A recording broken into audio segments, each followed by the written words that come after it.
जानिए रावण की मौत का असली सच।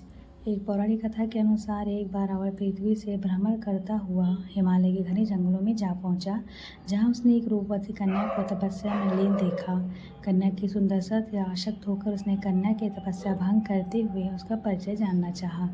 रावण की मंशा समझने के बावजूद उस स्त्री ने रावण को उन अपरिचित वेदवती के रूप में दिया और बताया कि वे महर्षि कुशध्वज की पुत्री हैं। उन्होंने ये भी बताया कि उनके पिता चाहते थे कि उनका विवाह श्री विष्णु जी से हो, लेकिन उनके पिता की इच्छा से क्रुद्ध होकर शंभु नामक दैत्य ने सोते समय उनके पिता की हत्या कर दी और माता ने भी पिता के वियोग में उनकी जलती चिता में कूद कर अपनी जान दे दी। अब वे अपने पिता की इच्छा को पूरा करने के लिए इस तपस्या कर रही हैं। इतना सब जानने के बावजूद रावण अपनी लालसा पूरी करने के लिए अपने दोनों हाथों से उस कन्या के बाल पकड़कर उसे अपनी ओर खींचने लगा और उसके साथ व्यभिचार करने का प्रयास किया। इस सब बात से क्रोधित होकर वेदवती रावण को यह श्राप देते हुए अग्नि में समा गई कि मैं तुम्हारे वध के लिए फिर से किसी धर्मात्मा पुरुष की पुत्री के रूप में जन्म लूंगी। रावण संहिता के अनुसार दूसरे जन्म में वही तपस्या करना एक सुंदर कमल से उत्पन्न हुई।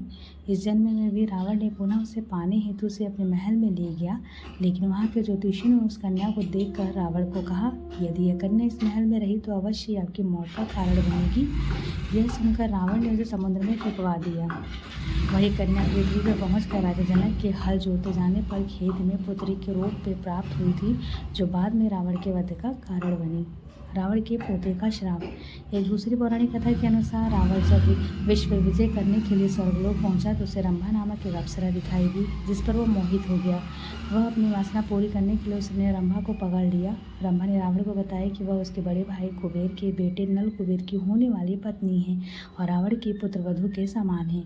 लेकिन रावण फिर भी नहीं रुका और उसे रंभा ने उसे साबित किया, इसलिए मैं आपकी पुत्रवधू के समान हूँ। जब यह बात नल कुबेर को पता चली तो उन्होंने रावण को श्राप दे दिया कि आज के बाद रावण बिना किसी स्त्री की इच्छा के उसे स्पर्श करेगा तो उसके सिर के 100 टुकड़े हो जाएंगे।